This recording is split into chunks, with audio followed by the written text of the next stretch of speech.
How do I spend this money? That was my poor dad. Well, if I make more money, I'll get a pay raise next year. The government, you know, be the GS 19.5. But they kept breaking the bank.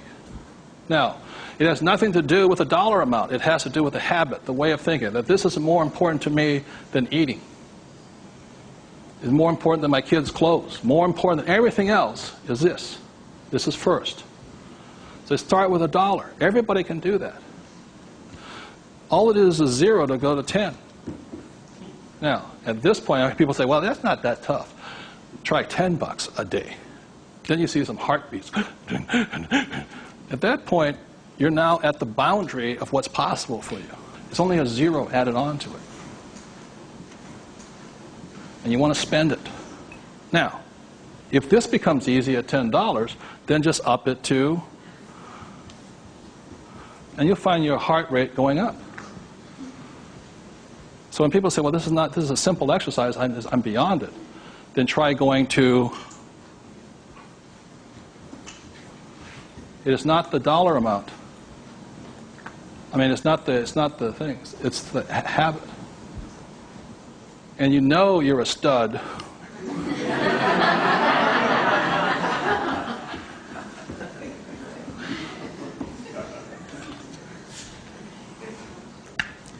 This goes to this never spent. This is what your mad money is. You buy your properties in stocks and bonds, mutual funds with. You can afford to lose this if necessary, but you never lose this one. And you tithe your church or charity of your choice. Now, I give to the charity that I would like to support, but I don't have the time to support. So you put your money where your body would be. Does that make sense to you guys here? My rich dad gave it to his church. My poor dad gave nothing. He says, when I have the money, then I'll give it. That's why he was poor. The next point here is that my rich dad always believed in job security. My poor dad, job security. And my rich dad believed in financial security. So the way you get financial security is, again, via these three things. This is the basis of it. Savings, investing, tithing. So the way you get financial security is start with this, and then I start investing with this. Does that make sense? My investing account, this is when I have my fun. I play with that money.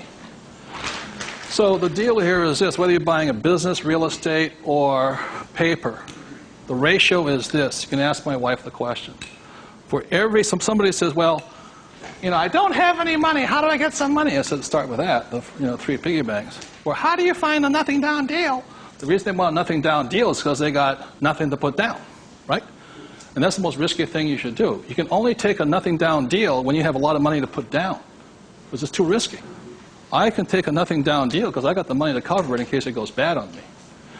But the point here is this, how I got my experience, how I can find a deal is this. You can ask my wife this. For every one property I buy, how many properties or businesses or stocks do I analyze? 100. That's the ratio.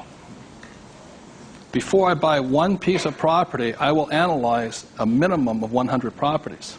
If I don't buy one property in that 100, I start all over again. It's 100 to 1 is the ratio. That's how I find a deal. Not only that, is when I had no money, what was I doing? Still analyzing a deal. It's 100 to 1 before you can find one deal. And people come, oh, you know, I went with a ride with a realtor and we found one property and we bought it. I said, how many did you look at? Just that one. That's an idiot, not an investor. They have no clue. The way you want to find out the market trends, the ups and downs, the ins and outs, is you got to analyze 100 deals. Out of that 100 deals, you put in offers on 10. Because 90 are bad. But in the practice of analyzing the deal, you get smarter. I learn more. I learn something from each deal I look at. Of the 10 I invest in, or I put offers in, I might get 3 accepted. Now, this comes from my friend Dolph DeRoos, who's a real estate genius. He says, if this number is like 6, what does that mean? You're offering too much money. That means you're not being tight enough. You've got to screw it down a little bit more. It gets down to nobody accepting you're too tight. So you want to keep it in this ratio. Of that, you'll buy one property. When people say, how did I get my education? I got my education evaluating deals. I estimate to this day right now, I've looked at over 50,000 deals. That's how I got smart. Instead of going to work, I look at deals. If I'm buying a business, the ratio is the same. 100, 10, 3, 1. If I'm buying a stock in a company, I've got 100 companies, same ratio. Everybody can do that. Does it cost them any money? No, not at all. It's free. When I go on vacation with my wife, Kim, she knows where I'm going to wind up. It's a real estate office or a brokerage office because it's a habit. So this is what gave me financial security, and what my poor dad focused on was what? Job security. He had no assets when he lost his job. Okay? 30 seconds, please discuss that ratio. 50,000 properties I've looked at now.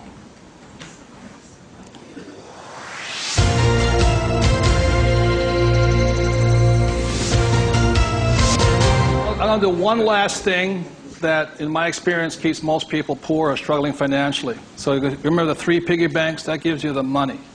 Doing this, 100 deals. The reason I don't have a job is because it interferes with looking at deals. I don't want to do that. I'm looking at a deal constantly. That's the people that work with me constantly. That's all I'm doing is tracking down deals. It's a waste of time to work. I don't get rich. So that's the thing. The second part is most people don't have the time to spend the time to get rich. They're too busy working for the money. And the third part is most people say it's risky or it's fearful or they chicken out. You know, they see a deal. Even if they see it, they back out. And I've seen so many people do it. And the reason for that is because if this is an iceberg, okay, most people, they say, I'm going to get the 3 piggy banks, I'm going to look at 100 deals, but it comes time to put the money, we call it go hard on the dollar. Got to go hard. If this is your conscious mind, let's say, this is your what? Subconscious. Money, sex, politics, religion. This thing takes over.